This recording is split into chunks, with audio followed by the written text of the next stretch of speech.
Hi everyone, this is Angela Schofield, the City of Leominster Conservation Agent. We're about to start the September 28th, 2021 meeting of the City of Leominster Conservation Commission. Pursuant the Acts of 2021, we are still conducting our meetings remotely. And just so everyone knows that this meeting will be recorded and everything in the chat and said during the meeting is considered public record. Now, if I can just ask that all of our commissioners turn on their cameras. Perfect. I will conduct the roll call to begin the meeting. Chairman Chuck Raymond. Sorry, microphone on. Here. Thank you, Chuck. Vice Chairwoman Elizabeth Ricci Blair. I'm here. Thank you. Richard Gulick.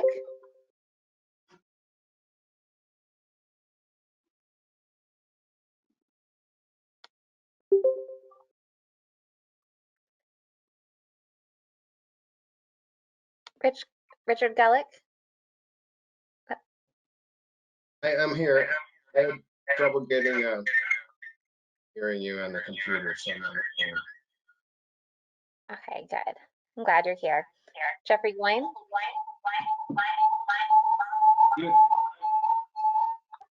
Rich, you've got to shut off one of your, either your phone or your computer. Thank you. Thank you. Jeffrey Goyne. I'm here. Thank you. And Michael Sicci. I'm here, but can you all see me? Because I went out to look at the agenda. When I came back in, now I can't see anyone else in the meeting. Is there a trick to that? We can see you if you go over to the GoToMeeting bar and you see the little people button. If you click on that, you can either, if you double click on it once, it'll go to the names. If you click on it again, it should bring everyone's cameras back into view. Okay, let me try that. Well, if you can see me, I guess that's the most important thing. That didn't seem to work. Yeah, I can see you. I'm not sure, but as long as we can see you, right? All right, so I will now hand over the meeting to the chair, Chuck Raymond. All righty, thank you, Angela. Now that we've done the roll call, the second order of business is conservation land management. Seeing nothing there, I'll move on to new hearings. First one, pursuant to Mass General Laws, Chapter 131, Section 40, the Massachusetts Wetlands Protection Act, the Leominster Conservation Commission will hold a public hearing on a notice of intent regarding the replacement of a culvert and head walls. Address 40 Manuscript Road and parcel 393-1, DEP file number 199-1136. Is there anyone here who wishes to present on that topic? Yes, Frank McPartland from Dillis and Roy. I'm the engineer of record on the project. How are you, Frank? I'm doing good. Thank you very much. Good. Oh, good. Thank you. I've been made presenter. Let me There you go. make sure I can pull up the right stuff now. Okay. So what you should see on this screen is a picture of the site from April on the right hand side. And it's all covered by my GoToMeeting stuff on my end, so let me move that. And what you can see here is the driveway serving the Manuscript Country Club. The country club clubhouse is to our back, and this is looking back up to the main road. These shiny areas here are road plates that have been placed across the road to kind of reinforce it, as the existing 36-inch corrugated metal pipe culvert under the road there is starting to fail. And they are looking to replace that with a new 36-inch reinforced concrete culvert and new head walls on each side. There will be no changes to the hydraulic capacity of the existing crossing. I had submitted drainage calculations along with the notice of intent package, kind of documenting that for you. So this culvert replacement will not exacerbate any downstream flooding that may occur. I can call up, it'll let me call up the plans here. So what you should see here now is the overall plans. Let me get my view right. There we go. What we have here is the existing conditions plan view for Manuscript Avenue. The clubhouse again is on this side on the right. To the left is up towards the main road. All of the work is occurring within the country club's portion of Manuscript Avenue. What this is showing is the existing stream into the existing culvert and then into the existing pond here. What we're going to do initially for the construction is put in a sandbag berm along each side, along the stream side and the pond side, so that the culvert can be constructed in the dry as much as possible.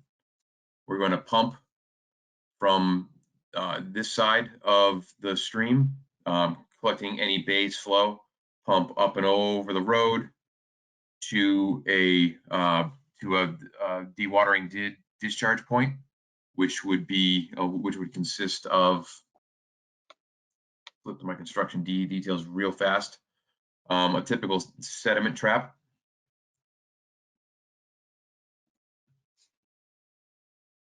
Which consists of basically a big square of hay bales with stone weirs in the middle to prevent any sediment and washout from entering any of the downstream areas. Jumping back to the existing conditions plan now. So we're proposing to remove the culvert along with a portion of the pavement to resurface that once the work is completed. Now, if we're going to the proposed conditions, we'll be putting in a new head wall on the upstream side here, a new head wall on the downstream side here, not interfering with the existing municipal structure. It's kind of a stilling well that seems to take runoff from down the hill. What we'll be constructing is approximately 34 linear feet of 36-inch reinforced concrete culvert, matching inverts, matching slopes. So again, there won't be any kind of change in the hydraulics. We're also proposing to remove and stack the existing guardrail and to either put back what was there or put in new guardrail, depending on how the bids come in on the project. They also want to resurface, as I said, on the existing plan, the pavement basically from the limits of guardrail to guardrail, just to clean that up after all the construction is done.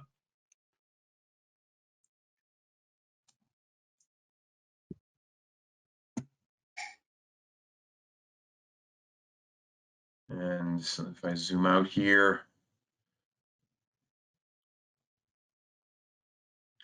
here is a general profile of the culvert itself. This is the upstream side, downstream side, proposing 1 foot of stone under the culvert, with the bottom of the excavation lined with a Marafi type geotechnical fabric to prevent any erosion. The head walls themselves will also have continuous concrete collars around the pipes to prevent any kind of wash through. So the water will only be going through the culvert, and we can hopefully prevent this kind of damage to the Manuscript Ave in the future with this replacement.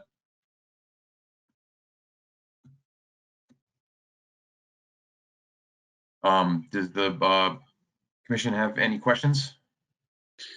Well, thank you, Frank. I appreciate the information, though. That was good. This is Chuck Raymond. I just have a couple of quick questions. I think you said that you're replacing the culvert with a like size, 36 inches. Yes. Okay. Thank you. And I'm sorry, I'm not looking at the agenda. Who is the applicant? Is the applicant the country club? Is it the city? Who's the applicant? The applicant is the country club, Manuscript Ave, Manuscript Country Club, and they're represented by Kevin Sullivan, who is on this call as well. Kevin, if you want to chime in and introduce yourself. Can everybody hear me? I'm unmuted. Sorry, I'm kind of new to this whole era of not meeting in person. Kevin, thank you. I'd just like to, on behalf of the club, appreciate everybody taking the time to overview this project. Basically, again, what Frank says, we're just looking to replace this as, improved but not change anything. It's the only way in and out of the club. Our main concern is if we have a medical emergency and, emergency vehicles aren't able to get through due to the erosion in the road, that becomes a liability issue for us. And again, we're just looking to, it's the only way in and out of the club. So we're just we want to, make sure that it's safe for everybody coming in and out of the club, as long with not disturbing anything, that's there, and just making sure that the new project does what the old project or the old existing culvert does without disturbing anything or changing any sort of flow or anything. So we're just basically looking to fix what's there or replace what's there. And, like I said, that's our main concern there. All right. Thank you, Kevin. Appreciate you being here. I don't have any other questions. Any of the other commission members have any questions or comments? I guess I'd just like to ask, what is the duration of the project from start to finish when you'd be back in business? It's kind of not relevant to conservation, but I'm just curious. So the plans I've only had the plans out to contractors for about 10 days now. I haven't received any information. Being somewhat familiar with construction and site work, with my profession, I would say, our goal is a week, but hopefully it will be later in the year to where we won't have too many events going on and or golf being played. We're looking to try to get it done later, so that there's we don't want to do it in the spring because there'll be more flow and melt of snow and everything. So we're trying to get it done before the end of the year. But I would assume a week, but that's also just from my outside perspective. It could be done sooner. It could be 7 to 10 days instead of 5. I can't really see for sure, but that would be my estimate. I would agree with a week for to replace the culvert and have it passable. Sometimes it might take into a second week to get the pavement done, but I wouldn't think the site would be disturbed for more than 2 weeks. And a lot of it's weather permitting with the pavement and such. So hopefully it cooperates and we can get rid of all this, stop this rain and work, consecutive days. Thank you. Any other members, Conservation Commission members, have any questions or comments? Jeff? Yeah, sorry, Jeffrey Goyne. Are the head walls going to be cast in place or are they precast? So I've set these up where they could be either. I've spec'd out cast in place recently, and contractors have chosen to use precast. I kind of think it might be a means and methods. I almost prefer precast myself, but I wouldn't reject a contractor for submitting a cast in place. But I would anticipate precast. Okay, yeah, that would only lend more to the timeline of the project, not really any. It would speed things up, yes. Yeah. So, thank you. Thank you, Jeff. Just a quick reminder, with anybody that wishes to speak, whether it's a Conservation Commission member or a member of the public, please introduce yourself first, just so we know who is speaking for the record. Any other questions from the Conservation Commission members? This is Liz. I'm all set right now. Okay, thank you, Liz. All right. Rich, I was at. Go ahead. I was at the site visit. This work needs to get done for the city, those going over it. Thank you. Have Right, any-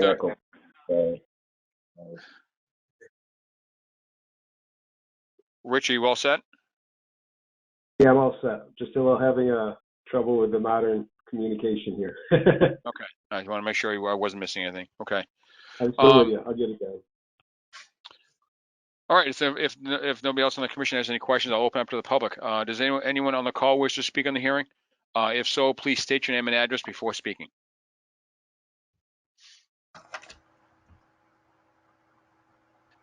Second time?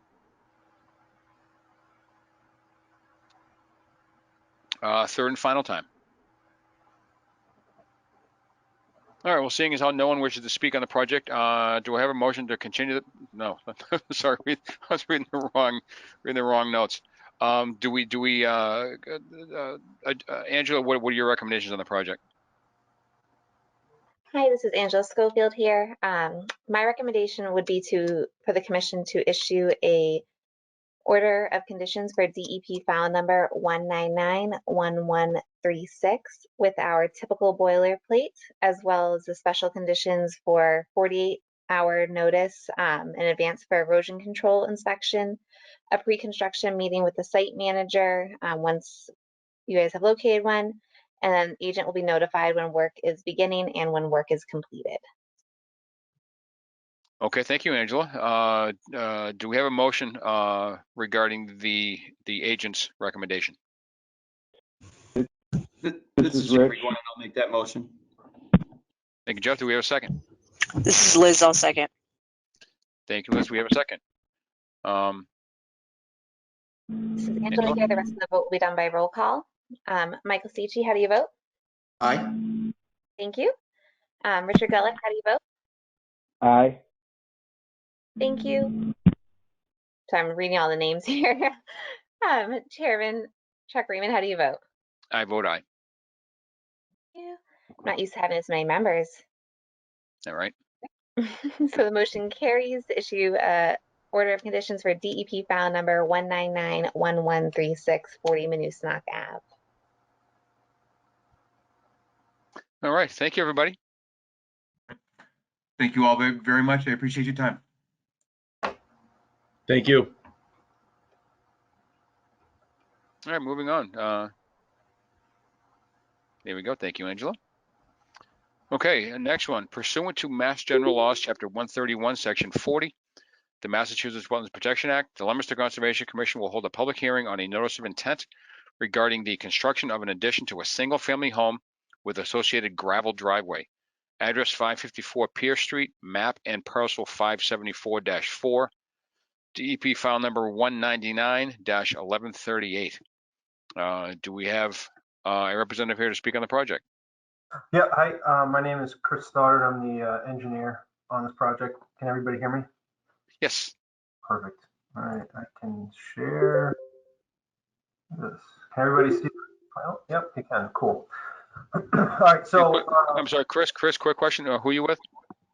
Stoddard Engineering. Oh, thank you. With work here. That's wonderful. Okay, go ahead. Thank you. So this project's, I like to think it's fairly simple. We had Chuck Karen Environmental out to do a wetlands delineation for us in July. The kind of to orient ourselves, north is straight up on the plan, south is straight down, west to the left, and east obviously to the right. Existing driveway to an existing 3-bedroom family wraps in over here, garage and existing house with a series of decks and porches and some retaining walls and an existing shed. So we had Karen Environmental go out, do a wetlands delineation for us. They're able, you can see the flagging that he did. We picked that up on the survey. Going up through, there's a perennial stream to the north, but we're well outside the 200 foot. We did locate it and we showed the 200 foot riverfront area on the plan, just as a reference for you folks. You can see the existing tree line here. Most of the site is all existing yard. The existing tree line kind of follows the wetland boundary. So the proposed project they're looking to do is just a simple 656 square foot addition to the existing house. Basically just to get them some more living room, dining room space. No additional bedrooms are being proposed, so there'd be no impact to the existing septic system. We're not looking to do, excuse me, we're not looking to increase the bedroom count at all. We are proposing, there's going to be a walkout basement on this property, on this addition, so there wouldn't be any extra fill and anything necessarily needed on this side of the project. So what they're hoping to do is put a gravel driveway in just so they can access this side of the site. We are showing silt fence and hay bales around the whole project, approximately 28 feet from the wetlands. My minimal grading, the site lends itself to a walkout basement with this gravel driveway in here. I think it's a fairly simple project. I guess I can field any questions. There is an existing fence here. Obviously, we'd have to remove that for the project. And we'll end up probably most likely putting it back with a gate for the driveway because they do have dogs in the backyard that they wouldn't want to get out on the road.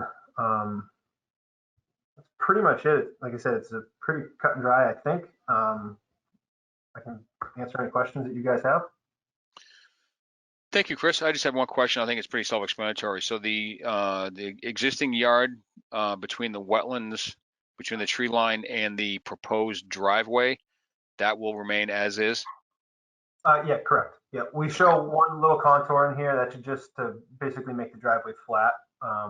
But what our proposal would be is to actually remove the loam and seed that's within this area, put it on this side and reseed that existing, kind of use that to hold up the driveway, existing vegetation. But all the remainder of it would all just be existing. We wouldn't be touching any of that. Okay. All right, thank you. Any other commission members have any questions or comments? I'm just curious why you're calling it. Michael, could you introduce yourself first, please? Oh, I'm sorry. This is Michael Seiki. I'm sorry. I'm just curious. So why are you calling it a driveway? Will there be cars parked underneath that new addition, or is it used just for walking access, or?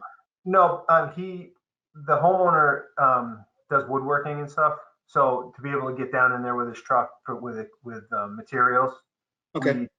We felt it better to bring everything to you folks, and rather than somebody coming out later on and seeing a driveway there that we never asked permission for. So we just wanted to be as transparent with you folks as possible. There would be vehicles going down in there. It won't be parking there, but it would just be so he could access the basement with a vehicle. Sure. Thank you. Thank you, Michael. Anybody else? This is Jeffrey Goyne. What's the foundation for this addition? Is it going to be, a typical like concrete, 4 to 6 feet in the ground? We talking posts? What are you looking at?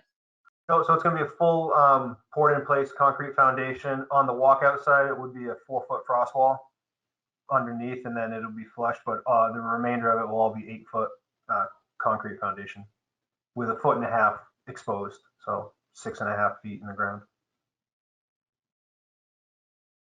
Thank you. I'm sorry, Chris. I had one other question or slash comment. Construction vehicles during this construction. Assume those will all be operated and stored overnight within the hay bales and silt fence. Correct. Yes. Actually, yeah, we would obviously silt fence and erosion control would be in first, and we wouldn't. they're not going to want to damage their yard. It's fairly nice, so I wouldn't expect them to want to park anything outside that area anyways. And honestly, if you folks felt necessary, a condition with that would be acceptable. That would be no issue with us. Yeah, that might be something we could do. Okay. Sorry to interrupt. With any other commission members have any further comments or questions? This is Rich Scully.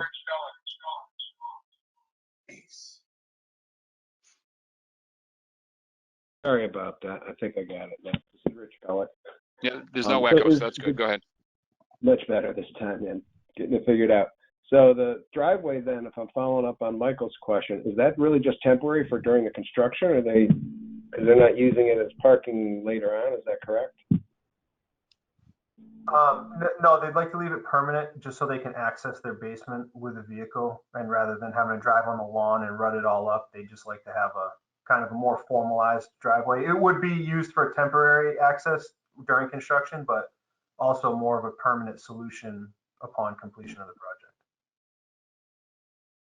Okay, thanks. Angela, I have a quick question for you as the agent. Are gravel driveways considered pervious or impervious? This is Angela Schofield, the conservation agent. So they are considered permeable. So they are pervious. Okay. All right. Thank you very much. All right. Before we open up to the public, and any other commission members have any questions or comments? All right. Good. All right. Thank you. All right. Does anyone else, any members of the public wish to speak on the hearing? If so, please state your name and address before speaking. Second time? Third and final time? All right. Well, seeing as no one wishes to speak on the project, Angela, do you have a recommendation for the project? This is Angela Schofield here, the agent for the city of Leominster. My recommendation would be for the commission to issue an order of conditions for DEP file number 1991138 with our typical boilerplate of special conditions, as well as the additional conditions of 48-hour notice for erosion control inspection, a pre-construction meeting before work begins, and that is all. Angela, what about the one that Chris offered about the keeping of construction vehicles? Yes, I apologize. Okay. And the special condition about the location of the construction vehicles. I apologize. I wrote that down. I just didn't say it. That's okay. I just want to make sure we didn't forget it. All right, good. Do we have a motion for that? This is Mike Seki. I'd like to make a motion to issue the order of conditions with Angela's special considerations. Thank you, Michael. Do we have a second? This is Liz. I'll second.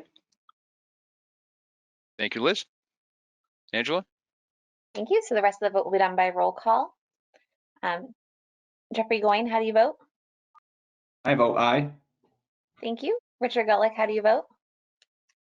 Aye. Thank you.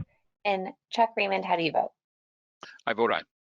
Thank you. So the motion carries to issue an order of conditions for DEP file number 1991138, 554 Pierce Street. Fantastic. Thank you very much, folks, for your time. Thank you, Chris.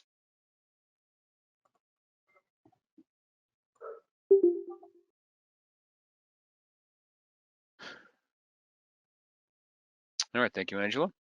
And moving on, pursuant to Mass General Laws, Chapter 131, Section 40, the Massachusetts Wetlands Protection Act, the Leominster Conservation Commission will hold a public meeting, on a request for determination of applicability, RDA, regarding the construction of a modular building, signage, landscaping, grading, and associated utilities.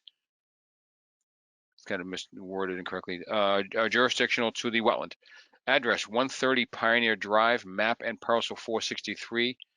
It looks like we still have yet to get a DP number on that one. Is that correct? Hi, Chuck. Angela here.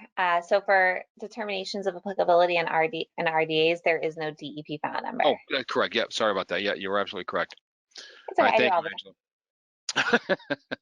All right, and do we have anybody here who wishes to present on the topic? I would. Can everybody hear me? My name is Kyle Burchard with Goldsmith Preston Ringwall. And I'm here to represent the project at 130 Pioneer Drive. And I'm not sure how to share my screen. Here, Kyle, I'll send you invitation to be. Okay, great, thank you.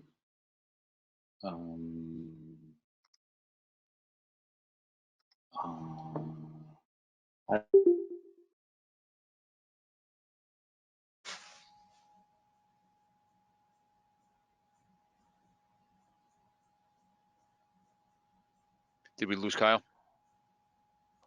I think we lost Kyle. Give me a moment to get him back in here. I apologize, everyone. That's all right, thank you. Technical difficulties.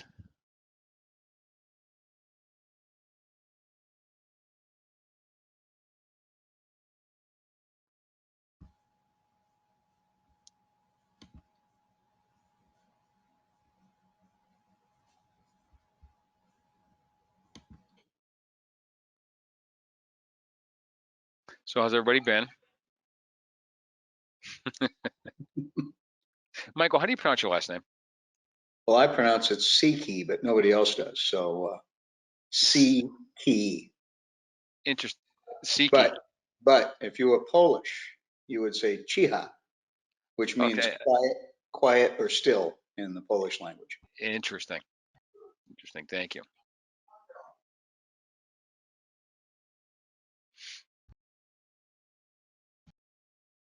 It's a common question. I'm sure it is. You've been answering your whole life. Exactly.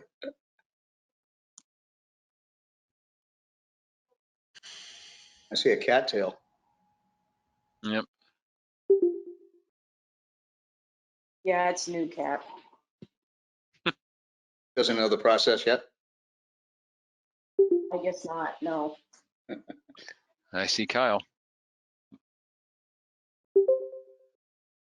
We have you back, Kyle. Hey, All right. thank you. Let's try this again. I apologize. That's all right. All right. I thought it was something I did. All right, so I just made, so you are now the presenter. So if you go down to the bottom of your screen, there's a little TV screen. And you can click that. Okay, great. Screen. Okay. It's asking me to open system preferences, which I'm trying to do, but it doesn't seem to be working. No. Well, I apologize. I'm not sure how to make this work. Here, Kyle, what I'll do here is I will bring up the plans and I'll share it on my screen. So give me one, I'll take over control and I'll do that. Give me 1 second. Okie dokie. Thank you. Thank you, Angela. Kyle, these things happen. You're not the only one. Sure, yeah. I had a whole whiz-bang presentation ready for everybody. All for naught. Sorry about that. Yeah, so I guess while Angela is pulling that up, we're requesting a request for determination of applicability from the commission tonight because we did know that there were wetlands across the street from the property, which at 130 Pioneer Drive is right in kind of the easternmost corner of Leominster on Pioneer, what is at the edge of at least Pioneer Park. It's an industrial district, and so it's got there's the main road is Pioneer Drive that goes through it, and we are on the west side of Pioneer Drive. On the east side of Pioneer Drive is a kind of a marshy wetland area. Definitely is a jurisdictional area, and we engaged Matthew Morrow to go out and flag that, and we surveyed that. and found that the 100-foot buffer from that doesn't even quite reach Pioneer Drive. During the site plan review, there's the cover sheet that we have. So during the site plan review, Angela had noted that the area to the south appeared, kind of, it's an undisturbed area. It's got a lot of vegetation and trees and open fields. And she suggested that that could be a jurisdictional area, which, we didn't have the permissions from the landowner to go onto that, to the south, onto that property. But Matt, exploring around the edge of our property, was able to identify that there are no jurisdictional wetland areas on the subject property at 130 Pioneer Drive. He did identify an area roughly 50 feet or so into that adjacent southerly property that had some purple loose strife, and it was kind of topographically in a lower area. And so he said, it's possible that could be a wet meadow. And so what that would do, if that was the case, is it would cast a buffer onto the subject property. And so part of my whiz-bang presentation, I can't quite engage, was to just show an aerial view, just a Google Maps aerial view of this property, which is completely denuded within the buffer area, except for maybe just a strip of grass. And so it's completely gravelled as an industrial lot for the use of storage of various materials. It does have also a kind of a cutoff ditch that connects it to the drainage system that's at Pioneer Drive. And so there's no hydraulic connection that comes from the subject property that would be going towards the potential wetland area that's on the adjacent property. So not only is there not a jurisdictional area on the property, but the subject property development that's proposed would not be hydraulically affecting any potential BVW wetland area that might be on that adjacent property. The drainage it's effectively kept separate.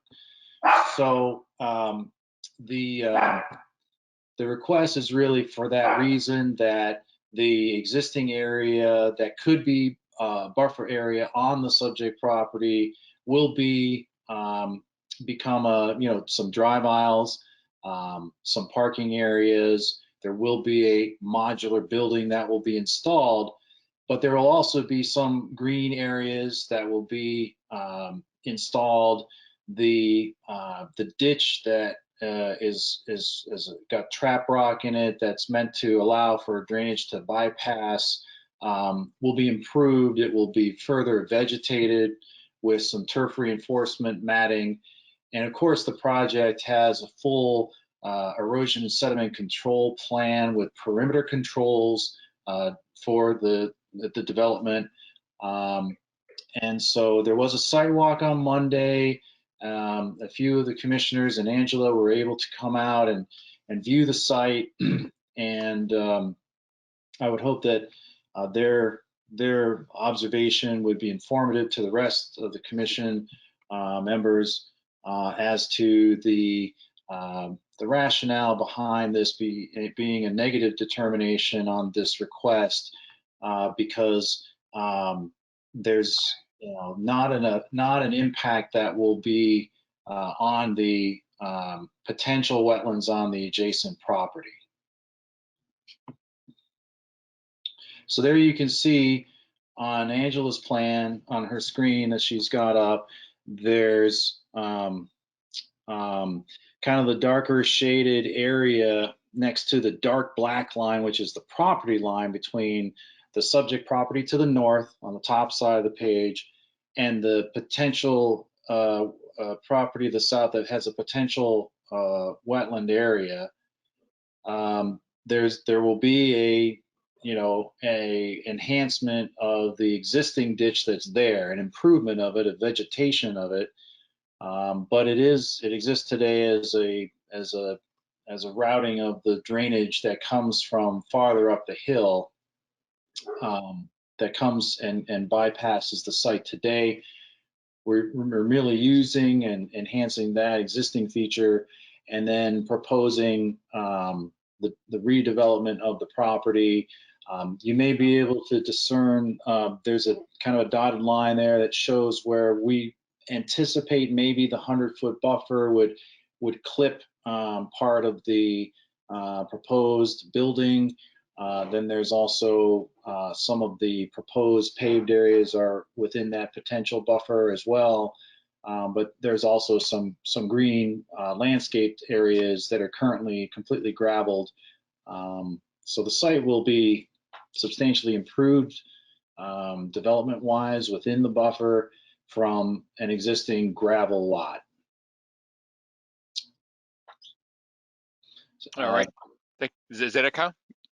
Yes, happy to talk about it in more detail if anybody has any questions. Well, appreciate your time, Kyle. That was good. Sorry about the technical snafus. Oh yeah, no, I was one of the commissioners that was out on the sidewalk on Monday. That was pretty informative. Yeah, this is very much an existing industrial vacant yet gravel lot. One question I have for you. So that gravelly area along the property line that we walked along. The last thing, speaking for myself, last thing I would want to do is, last thing I would want to have happen is to have the hydraulic capacity of that ditch increased substantially so that it just drains the whatever wetlands there might be. So you're just basically looking to enhance its ability to capture stormwater. Is that correct? So it really is the case that the property line is somewhat at a ridge point, kind of between the grades. So there really wouldn't be. Okay, good point. But also, just since you asked that question, as far as potential groundwater may be concerned, if that were something that was feeding the wetland, we're not proposing to deepen that ditch much at all. Only enough to kind of, improve it so that, we reline it essentially with a vegetated turf stabilization mat, turf reinforcement mat. And then there is a slight rise in the topography that's proposed, but that's from fill on the site side of the project. A slight amount, just a couple of feet in order to make the drainage work properly. Okay. All right. That's the only question I had. Any other commission members have any questions or comments? Yeah, this is Mike Seekey again. Kyle, when we were out there, we did notice some standing water about 3/4 of the way back. That was a result, I think we discussed, of some snow plowing activity and pushing some of the dirt in there. You would improve that and clean that up so that water would not stand in. Yeah, it definitely will do that. It doesn't maybe convey entirely on this drawing, but there's a line we're striking where we're chasing back up the hillside, that existing channel, to make the improvements to clean it out so that it does, allow for flow, but also, allow for vegetated growth as well. So it'll be much, there won't be debris and, piping and, stone plowing debris that gets into this channel when it's done. Yeah. Thank you. All right, thank you, Michael. Anybody else? Okay. With no questions or comments from the commission, does anyone else on the call wish to speak on the hearing? If so, please state your name and address before speaking. Second time? And third and final time. All right, seeing as how no one wishes to speak on the project, Angela, what's the procedure here for ANRADs? I forget. Well, it's an RDA, just for point of clarity. Oh, sorry, RDA. Yeah, you're right. Yep. Thank you. We have an ANRAD coming up later in the meeting. Yeah, I was reading the wrong note. Sorry. Thank you. It's okay.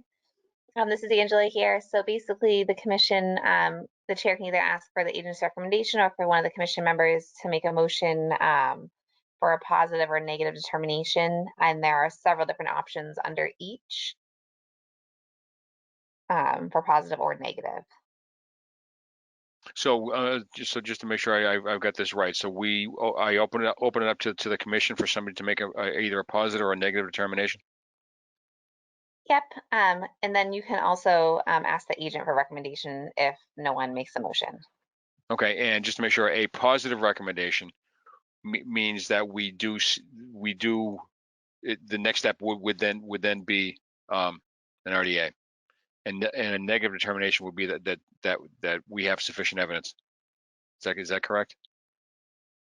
Not necessarily. So a positive determination would be that it does require a notice of intent, and then there's several different options. There's a positive determination number 1, positive determination number 2A, and they all have. Oops, I just messed up my notes there. Sorry.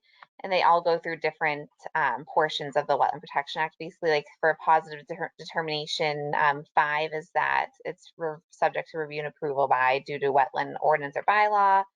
Sometimes it's a positive determination number 6 where it'd be an exempt rule. And then the negative determination is basically determined that no further action under the Wetland Protection Act is required. And there's, I believe, 5 different options I apologize, 6 different options for the negative determination as well. All right, thank you. I'll open up to the commission, but I'm guaranteed that none of us have all that information readily available at the top of our heads. Kyle, you have a question? Yes, Mr. Chairman, thank you. I just was going to say that I believe the -3 determination acknowledges that there may be a buffer on the property, but that there's not any detriment to the source jurisdictional BBW or resource, which is what we believe we have here in this situation. Thank you. All right, thank you, Kyle. With that, I guess I'll probably the most prudent thing would be to ask the agent if she has a recommendation. Hi, this is Angela Schofield. Yes, so as Kyle said, my recommendation would be for a negative determination number 3, which is the work described in the request is within the buffer zone as defined in the regulations, but will not alter an area subject to protection under the Act. Therefore, said work does not require the filing of a notice of intent, subject to the following conditions, if any. And I did write down 2 conditions, I apologize, 3 conditions just for 48-hour notice before work begins, as well as just have that drainage channel cleaned up of the gravel and debris, which is already in the plans anyways. And then, excuse me, the 3rd condition I can't read my own handwriting. I apologize. The 3rd condition is more of just a statement that this RDA does not determine the wetland boundary line, just because when you have a determination of applicability, the boundary line is determined for 3 years. So that would just kind of protect the property owner of the parcel with the wetland, as well as protect the property owner that is before us now. Wonderful. Angela, thank you. This is Rich. Quick question, if I could, please, Mr. Chair. So, give me a sec here. I'll be right back.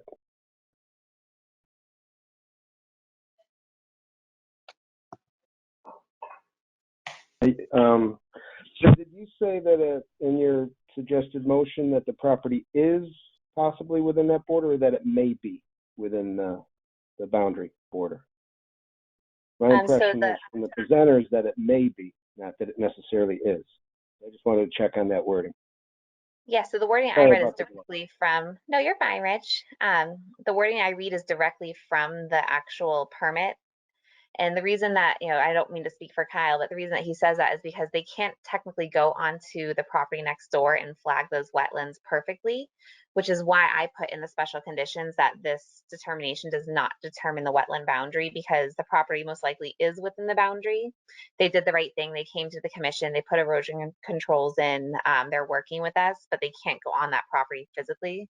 So basically they can still do all this work under this permit, a negative determination number 3 with the 3 conditions I put in there. And that's why the last condition is there, just to basically state that we didn't actually get a physical wetland line, but the only reason is because they weren't able to go on the property. Okay, thank you. All right, thank you, Angela. So we have Angela's recommendation on the table. Are you all set with your recommendation, Angela?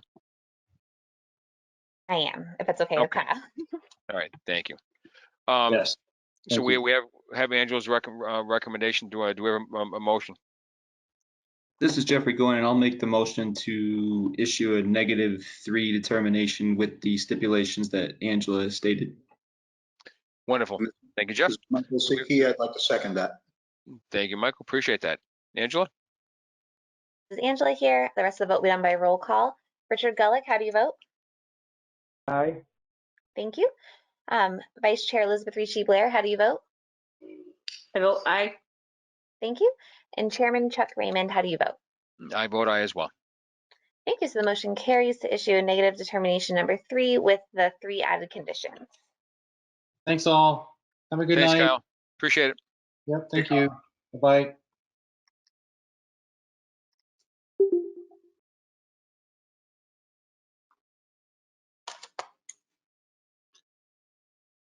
Could I ask a quick question, procedural question? You may.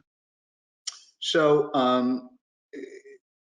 Kyle and his team obviously cannot get access to the adjoining property to determine if the wetlands are there. Can we, as the commission, ascertain that? Can we ask him? I don't believe so, but I'll leave that to Angela to answer in detail or definitively. Angela here, and that's a great question. So we do not have the right to enter any private properties. There have been cases where I would have to stand from the roadway to look at a violation until I get permission from the property owner to enter the property, because if we go to court, it's technically a violation of one of their, one of their rights. No one should be able to go on their property and look at this, look for a violation.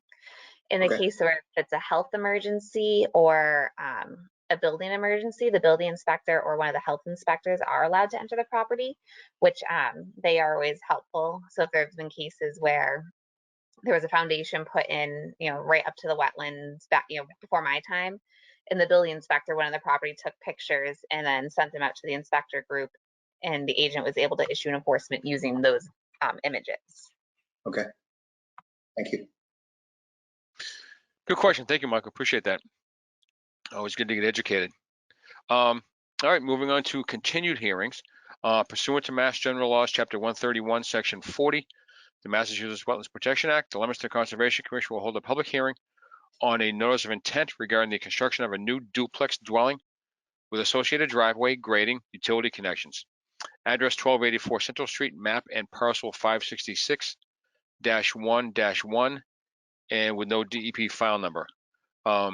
Angela, I think this is the one you said we need to continue because we have no DEP file number. Correct. So they don't have the DEP file number. The analyst who was working on this, she just recently got back from vacation, so it should be ready for the next meeting. Okay. Wonderful. And we don't have to do anything further with this. We can just move on to the next one, right? Correct. Okay. Moving on to the next one then. Pursuant to Mass General Laws, Chapter 131, Section 40, the Massachusetts Wetlands Protection Act, the Leominster Conservation Commission will hold a public hearing on a notice of intent regarding the construction of a new single-family dwelling with associated driveway, grading, and utility connections.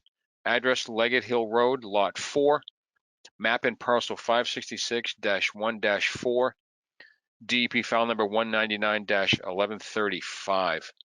Angela, didn't you say that there was no word on the certificate of compliance? So this is going to continue as well, or am I confusing them? Hope you're correct, and I just realized that after I remuted myself. So I spoke with Chris Anderson from Hannigan Engineering about both of these lots and the open certificates of compliance. I completely spaced on the fact that those were actually superseding orders of conditions. The original orders were appealed and sent to the state level, so they actually have to get their certificates of compliance from the state. Those have been sent in, but unfortunately, the environmental analyst just got back from some time off, so she's in the process of working on that right now. Okay, so that gets continued to until we get that information. Correct. I apologize. I meant to say that at the last one too. That's okay. All right, thank you. All right. Moving on to item C. Pursuant to Mass General Laws, Chapter 131, Section 40, the Massachusetts Wetlands Protection Act, the Leominster Conservation Commission will hold a public hearing on a notice of intent regarding the construction of a new single-family home with associated septic system and driveway. Address Elm Street, map and parcel 519-12B, file number 199-1137. We're ready to move to present on this one, correct, Angela? So this is the one we just scheduled a site visit for the commission on October 4th at 9 a.m. This is that one. Okay, all right. Yes, sorry. There's two Elm Streets on here, so I got a little You're right. confused there. I apologize. I wasn't sure which one was which. Okay, great. So that's continued as well because we've got a site walk on Monday. All right. Thank you, Angela.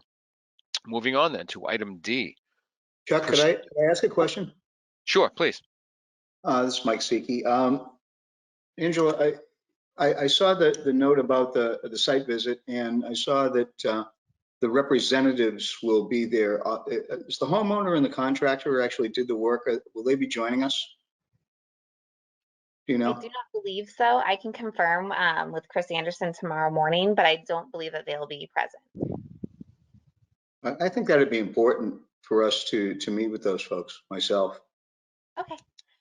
I will talk to Christopher tomorrow, and I will let them know that we'd like them to be there as well. I mean, does anyone else agree with me? Or I think there's been a lot of conversations about this property, and a lot has gone on, and we've got, you know, a pretty experienced homeowner with a pretty experienced contractor who did some work, and I think we should at least have a conversation with them as to what they were thinking and why they were doing it. This is Rich. Mike, you asked if anybody else agreed. I'd like as much information on this site as I can because of the history before I make a determination. Yeah. And hearing directly from them, I think would be to their benefit. Yeah, I don't disagree in the least. But I would go ahead. This is Rich again. I would go ahead without them if they're not there. And still Right, do the correct. site visit. Correct. Yeah. So it will not hold up the process. Agreed. Yep. Okay. Good. Thank you. So C is continued as well. All right. So moving on then. Pursuant to Mass General Laws, Chapter 131, Section 40, the Massachusetts Wetlands Protection Act, the Leominster Conservation Commission will hold a public hearing on a notice of intent regarding the removal of a fixed dock and replacement with a floating dock. Address 27 Elm Street, map and parcel 121-5. And I see no file number, Angela. What's happening with that? So I did call into the state. So as we all know, sorry, this is Angela. Mass DEP is still remotely working while they try to figure out how to set up everyone in the physical building in Worcester for the central office. And the homeowner sent it in via regular mail, and he didn't have access to the EDEP portal. So there's been a delay in them processing it because of that. Okay. I do have a call into the environmental analyst who should be reviewing this, and hopefully she'll be able to get back to me before the end of the week. I wanted to let her know that this was a result of an enforcement order from February, I think, of 2020. And the homeowner has been doing a really great job working with us, going above and beyond, and that we really just want to kind of close this out for him. So Okay. hopefully we'll have an answer by the next meeting. Okay, so bottom line, we're continuing this one as well. Correct. I have a question if I could. Continuing the continued hearings. Yes, go ahead. Yeah, this is Rich Fellick again. Yeah. So Andrew, can you please explain what DEP's reason was for not being able to get to this? It sounded like something to the effect of that they were trying to figure out how to work remotely. There's more to it than that, I hope. What were the reasons? So basically, the way that the Department of Environmental Protection's website works, they have their EDEP portal. Those applications that are submitted on there are immediately sent into the queue line for DEP file numbers and sent to everyone's emails. But if someone sends a filing in like a hard copy snail mail, basically they have to wait until those analysts go into the office to get them, scan them in, and then they get put into the queue. So How unfortunately, often do they go to the office then? I mean, is this a weekly, monthly? I believe it's weekly. I'm not completely sure, to be honest. But I do know that because of, the pandemic and everything, they had been preferring everything be done via the e-portal as well via email. The homeowner wasn't aware of that at the time. And so I've been trying to work with him and help them get the ball rolling. I appreciate that. Okay, good. Thank you. All right, thank you. Moving on then. Item E, pursuant to Mass General Laws, Chapter 131, Section 40, the Massachusetts Wetlands Protection Act, the Leominster Conservation Commission will hold a public hearing on an abbreviated Notice of Resource Area Delineation, or ANRAD, regarding the resource area boundaries. Address 0 Nashua Street and 0 Mohawk Drive, map and parcel 323-6 and 323-10. Is there anybody here to present on that, or Angela, do you do that yourself? Angela here. So I spoke with Ron Stroessel from Oxbow right before the meeting started because he's still waiting for his DEP file number as well. Okay. And he said basically he's like we didn't have one by 5:30. He was asking for a continuance. Okay. All right, so we'll continue that one as well. Yeah, see, we're flying right through it, guys and gals. This is easy. All right, moving on. Pursuant to Mass General Laws, Chapter 131, Section 40, the Massachusetts Wetlands Protection Act, the Leominster Conservation Commission will hold a public meeting on a request for determination of applicability regarding existing retaining wall repair and rebuild along 13 feet, paving existing gravel driveway. Address 519 Pleasant Street, map and parcel 494-4. Angela, fill us in on the long story of this one. So basically the property owner, he did come by the office to speak with me, but I was meeting with a lawyer who's doing a file review and I wasn't able to speak with him. So I did send him an email because I tend to find that when we have verbal discussions, things get confused or misunderstood, misconstrued. So I did send him an email and, say that I need to, I understand that he sold the property and that, there's a new property owner who has questions about the enforcement order and the drainage. But I did ask him, I said, if he wanted to withdraw this application or continue with it because the commission was holding off on issuing a determination until the enforcement order was closed out. I sent that email yesterday and I have not received a response yet.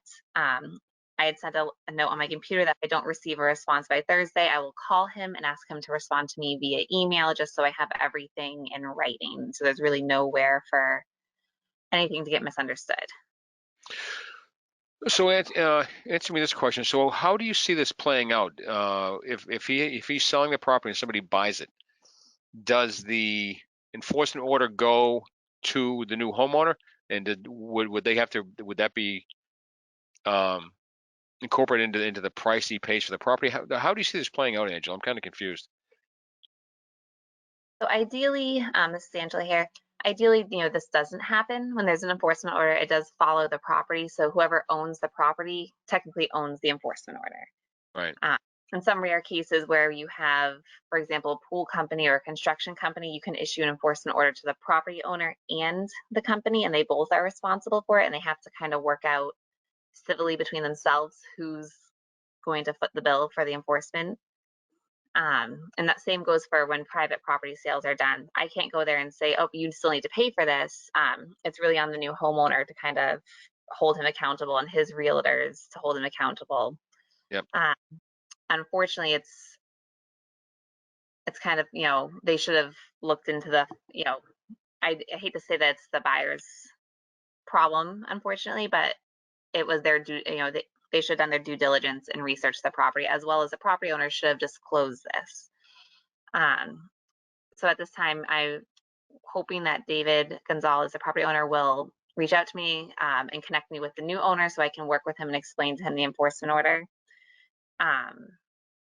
And maybe get this RDA taken off our agenda. Okay. Angela, this is Mike Siki. Have papers been passed? Is the property sold? So I just have a sticky note that was left on my desk stating that the property was sold already. I haven't had a chance to check the registry of deeds if anything has been Oh, yeah. recorded yet, Sure. but I'm gonna find out. The saga continues. All right, thank you, Angela. Before we move on to new business and old business, it looks like there's not much. In terms of anything we've covered so far, do any of the commission members have any questions about procedures or terminology or anything, particularly for our newer members? What's happening in your heads? Well, I'll speak for me. There's a lot to learn. There's a lot of terminology. The rules of the meeting are still a little vague to me. So if I'm going to be asking some questions, and everybody's been patient so far, but we'll get it. I think there's an awful lot of complexity that I didn't, these numbers of -3 determination and that stuff is something that's going to challenge me for a little bit, but we'll get through it. Angela's been good about taking time and explaining things, and if you can put up with me asking some stupid questions, I'd appreciate it. Well, if I minded stupid questions, my mouth would never open. So, we appreciate your interest and your diligence on this, Michael, as well as Rich. So no, I learned something new almost every meeting. So it's all good stuff. Don't worry about it.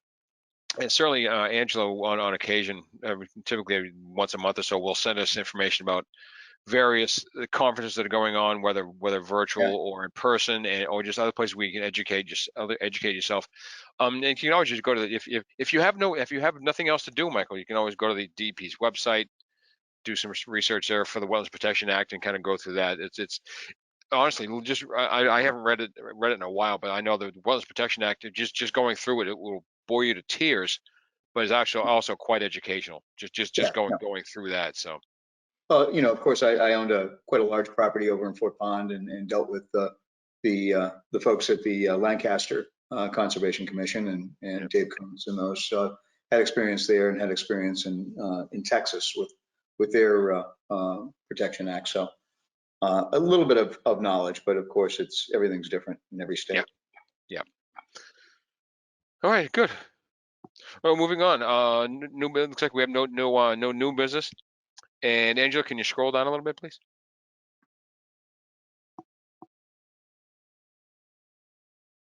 Hold on 1 second. I apologize. My screen opened up another screen for some reason. Okay. Hold on. I'm like, there we go. It should jump down. There we go. Thank you very much. So, like as I said, no new business, no old business, and certificate of compliance. I assume SOC is standard order of conditions for Leggett Hill sent to the state. Anything you want to tell us about that, Angela?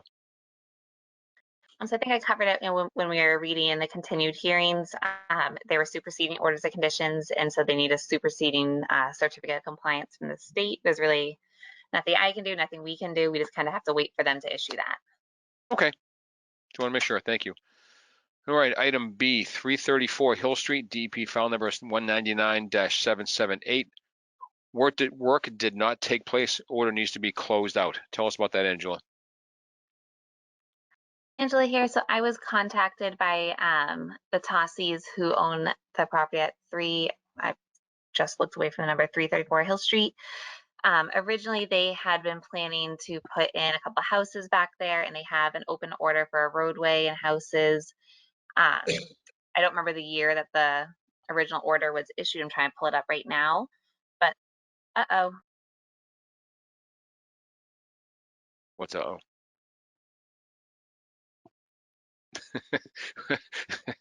Uh-oh with silence after it is not good. Angela, are you there?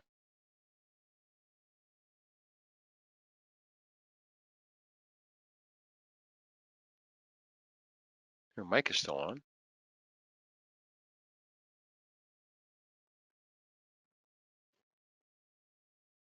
Angela? Let me send Angela a text, make sure everything's okay. Hold on.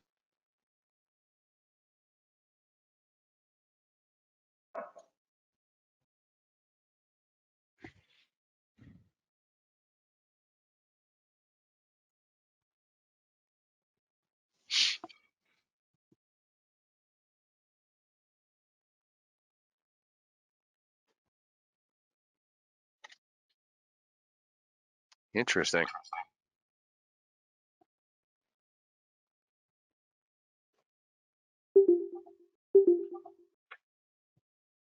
No. She says my computer died. I'm logging in right now. My apologies. So, all right. Nothing to do with that, son. Thank you.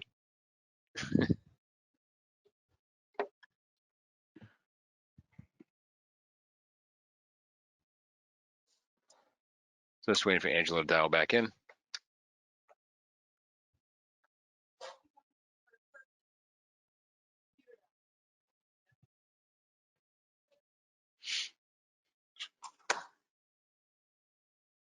These are things that don't happen when you're meeting in person.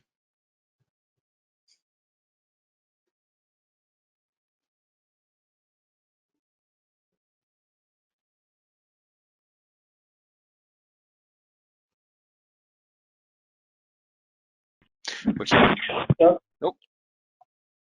While we're waiting for her, can you give me a little background on the 519 Pleasant Street situation? When I looked it up in Google Maps overhead view, it didn't look like there was much near there that would.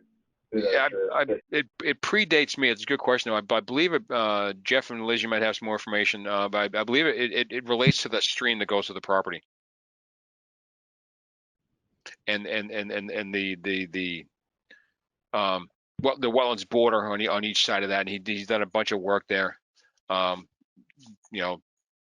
Which as I recall, ended up with an enforcement order, and then he's done nothing about that for I don't even know how long. Yeah, that's my understanding of it too. The enforcement order has been on our list for quite some time. I mean, you can see, I think Angela sent out the timeline in an email that kind of outlines sort of what was going on, but it's been going on for well over a year. So. Thank you, Jeff. Yeah, like I said, it has to do with that small stream going to the property. Angela, if you try again, Angela.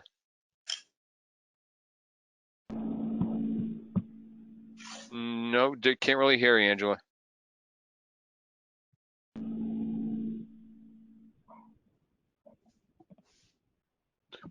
Angela, we're just getting kind of a dull electronic buzz when I assume it's you trying to speak.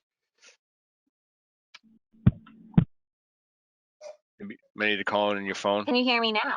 Oh, there we go. We got you. There we go. Sorry, everyone. My computer died. I've been up since 1 a.m., so I really apologize. There's not enough coffee in the world to deal with sick children. So I apologize. Back at 334 Hill Street, basically they had filed for this permit, and then Mr. Tossi and his wife, they decided they really didn't want more houses behind their property, looking right into their home that they have now. So they never did any of the work. And so they're kind of looking just to clean up the title now. I believe he may even be selling the land. In order to do that, he has to close out the old permit so it doesn't fall on the new person to close it out. Thank you for the information. So do we need to make a motion to close out that old order, or what do we need to do? Yep, so the commission would make a motion to issue a certificate of compliance stating that work was never completed. Great, thank you. So we've got the agent's recommendation. Do we have a motion along those lines? So moved. This is Rich. Thank you, Rich. Do we have a second? This is Liz. I'll second. Thank you, Liz.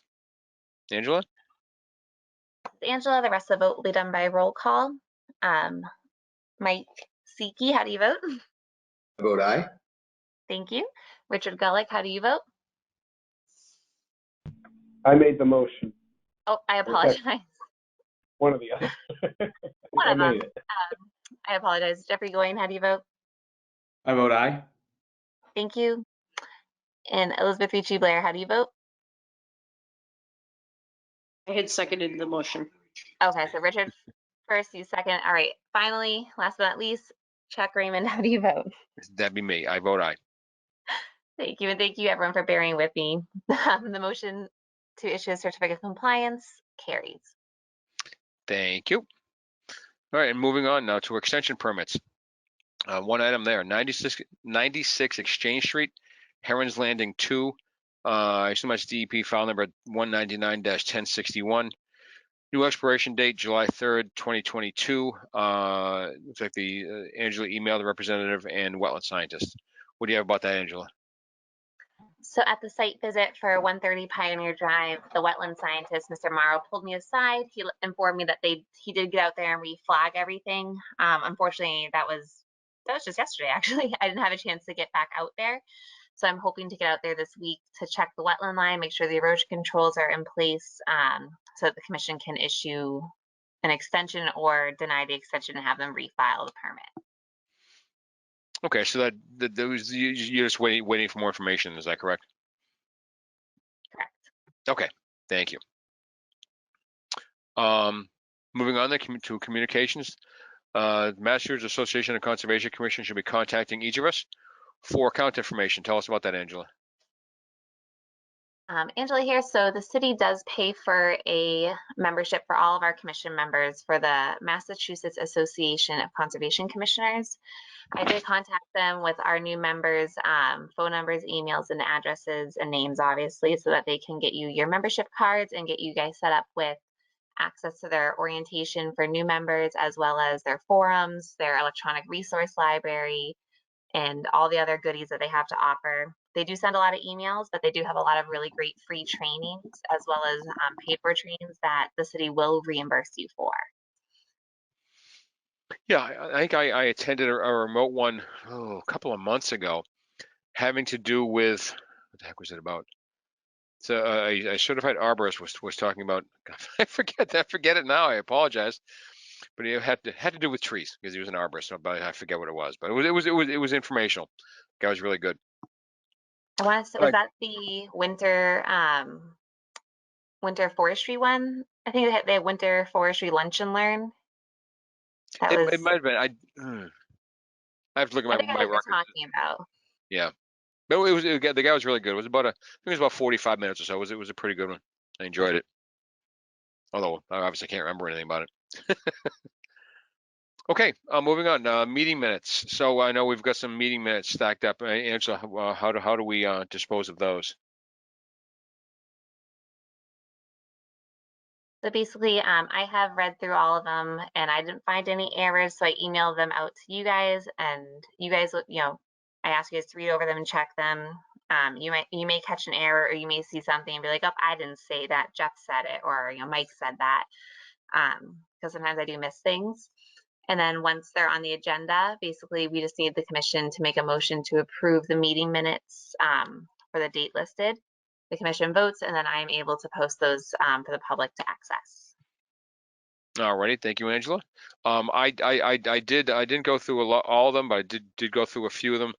I think the May one might predate me, but in terms of remembering from June, and even this year, there's no way I can remember if I said something or Jeff said something, but nothing looked out horribly out of place to me. Are there any questions? Does anybody want to make a motion to accept the minutes for those five meetings on the agenda?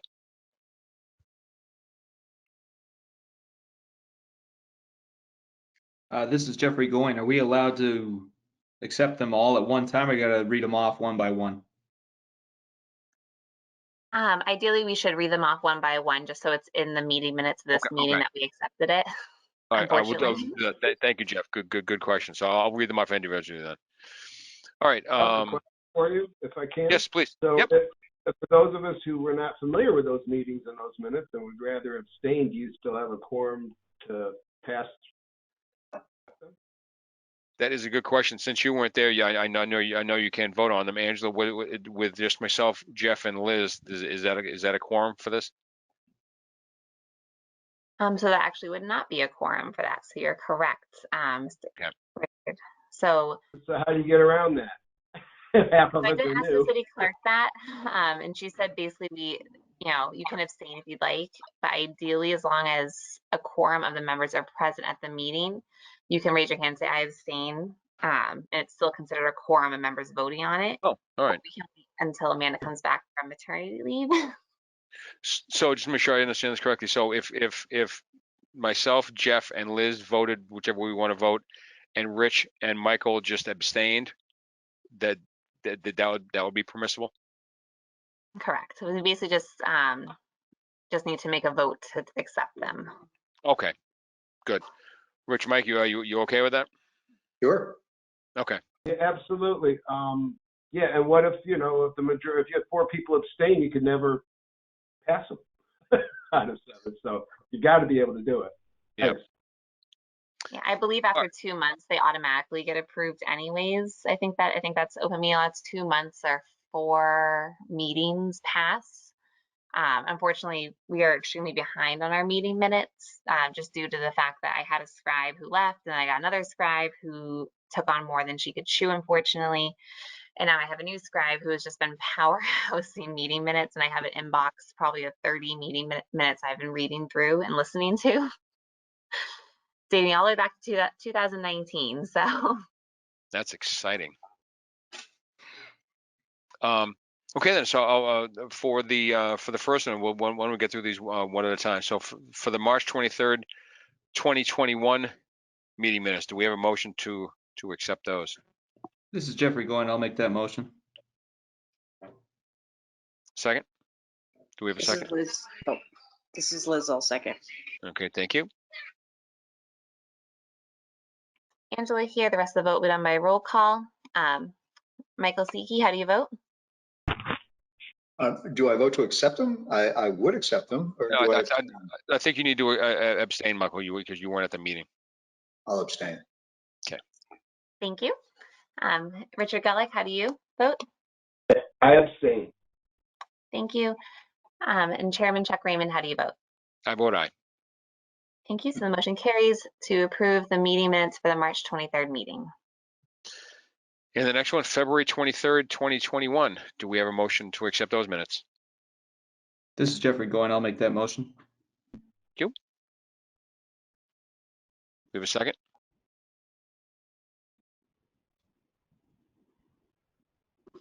Sorry, I couldn't find the button. This is Liz. I'll second. Thank you. This is Angela here. I got a little nervous there, Liz. The rest of the vote will be done by roll call. Michael Siki, how do you vote? I will abstain. Thank you. Richard Gulick, how do you vote? I abstain. Thank you.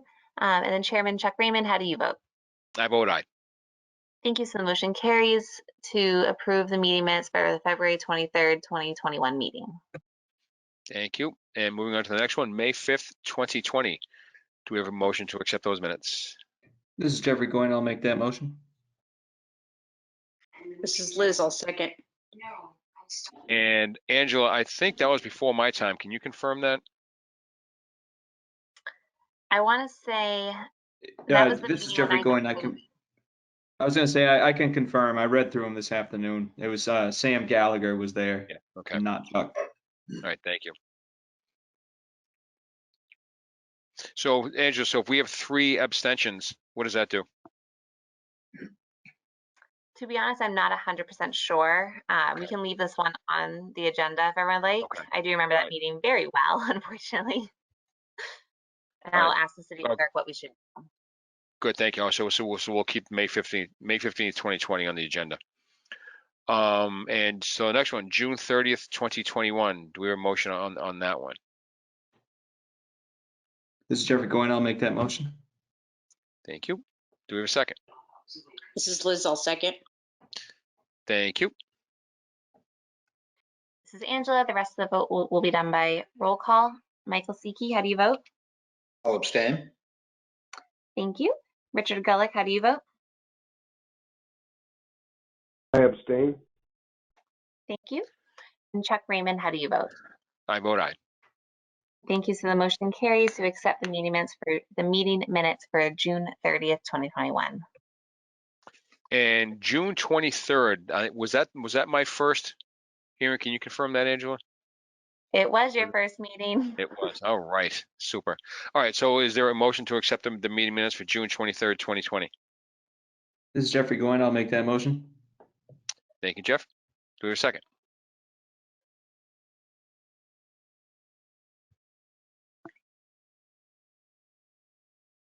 Do we have a second? Sorry, this is Liz. I'll second. Thank you. This is Angela. The rest of the vote will be done by roll call. Michael Siki, how do you vote? I will abstain. Thank you. Richard Gulick, how do you vote? I abstain. Thank you. And Chairman Chuck Raymond, how do you vote? I vote aye. Thank you. So the motion carries to accept the meeting minutes for the June 23rd, 2020 meeting. Thank you so much, Wonderful. everyone. Yes, thank you. All right, moving on to enforcement. 519 Pleasant Street again. Homeowner sold a property, working on connecting with new owner to discuss. I think we've kind of already gone over that one. Anything else, Angela? Yes, so Liz actually just informed me that she found a lot quicker than I could ever find, I will say, that the property was sold on September 17th. Okay. Yeah, I looked it up on the registry of deeds real quick. I was saying you might just do it on the Google Google machine too. Yeah, no, this you had to go to the registry of deeds because even like the normal websites didn't show it as even for sale. So. Oh, interesting. Okay. All right. So that has been sold. Okay. So Angela, is it anything else you need to talk about for 519 Pleasant? Angela here. No, I don't think so. I think we covered everything earlier. Okay. Thank you. All right, and item B, Peninsula on Lakeshore Drive, bank eroding due to past alteration, updated via email and site visit. Can you tell us about that, Angela? Yes, and this is Angela here, and just for full disclosure, Mike Siki, one of our new members, he is the property owner of the Peninsula on Lakeshore Drive, so he will abstain from any commenting. But if we have any questions, we can direct a question towards him. When this happens, I think Liz has been here when this has happened in the past, when Larry G. Knox's father came in or Paul Colombo's project was on the board. The member will just recuse themselves. And if the commission has any questions, they will ask it to them, but they're not to receive any favoritism of any sort. We're supposed to treat them the same as we would anyone else. So does Michael need to state that he recuses himself? He does. Thank you. Okay. All right. And I will recuse myself. This is Michael Siki. Thank you, Michael. Thank you. So I did, it feels very funny now after we had a little blur, but I did go out to the site. I met with Mike on site, a little snafu and coordinating, but went out to the site to take a look at all the work that's been done. The soil has been replaced. He's working on getting everything tied up there. Work is quickly moving along. The trees that were dangerous, I believe I showed the commission pictures of the hollowed out pine trees. Those have been taken down and everything's moving along. Mike, did you want to say anything else? No, I think we're progressing. We're trying to carefully orchestrate what's going on the bank. The wattles are 12-inch wattles. They're staked much more closely than they need to be. Right now we're sourcing some very large stone to reinforce the bank, along with some erosion control material, and then we are going to plant between the stones to reinforce the root structure underneath. None of the root structure has been removed from the trees that were cut down. We're planning on leaving all of that in place and trying to do as much parenting on the property as we possibly can. So it's not going to be a home for us, just for everybody's knowledge. It's going to be an outdoor recreation area and probably minimal building on the site, storage facilities and things like that to safely be able to keep kayaks and other type of outdoor activity material on site. And against vandals. That's the big problem. Yeah. Always. Thank you, Michael. Angela, anything else? No, that's it. I think it's a pretty good update for enforcement orders. This one's moving along pretty well for one of this size. All right, good. Now, do we need to unrecuse Michael now, moving on, or do we just go on? Honestly, my brain is completely spacey on this. So, Michael, if you'd like to join the commission again, unrecuse yourself. I will unrecuse myself. Thank you. After the meeting, I'm going to look up the word unrecused, by the way, see if that's I actually. I don't think that is such a word. No one's allowed to Google Close the enough. word. Did disrecuse would Anyway, I'll find moving out on. the actual process tomorrow. I should have Okay, thought. thank you. Yeah, you need to get some sleep, Angela. All right, moving on. Emergency certifications, seeing none. Move on to budget. Request for transition of money from the Wetlands Protection Act fund to fund an intern position in the office. It looks like Angela sent out a legal advice request waiting for a response from the city solicitor. Tell us about that, Angela. So I did send a follow-up email yesterday to KP Law, which is our legal counsel. They have not responded yet. I do believe that they are a little short-staffed, possibly. I cannot remember off the top of my head. Last meeting, they did say they were having a slower turnaround time, and this is kind of a, what's the right word? This is not a typical request and actually requires a lot of contacting DOR to get the correct answer because of how the Wetland Protection Act fund is legally protected. We can't use it for certain things, but we can use it for other certain things. So I wanted to make sure that we had a legal counsel tell us what we can use this money for. And if we can use it to fund an intern position, I could absolutely use an extra pair of hands in the office. Yeah, I am, as I've stated to Angela and to the commission and and to the city council in person, that Angela needs more help. So we as a commission are fully in favor of whatever she can do legally to get herself some assistance. Anybody have any comments or questions on that? No? I totally agree. Yep. Thank you, Liz. Yep. Well, good luck with that, Angela. Thank you. And we wish you assistance. Thank you. Cross your fingers. Once I do get a response from the city solicitor, I will send it out to everyone so we all have that information. Wonderful. With that, the next meeting is scheduled for Tuesday, October 12th, 2021. The deadline for submitting was this past Friday, September 24th, 2021 at noon. With that, do I have a motion to adjourn the meeting? This is Jeffrey Goyne. I'll make that motion. Thank you, Jeffrey. Do we have a second? I'll second it. This is Rich. Thank you, Rich. Thank you, Rich. The rest of the vote will be done by roll call. Michael Siki, how do you vote? I vote aye. Thank you. Vice Chair Elizabeth Ricci Blair, how do you vote? I vote aye. Thank you. And Chairman Chuck Raymond, how do you vote? I vote aye. Thank you. So with that, the motion carries to adjourn the September 28th City of Leominster Conservation Commission meeting at 7:33 p.m.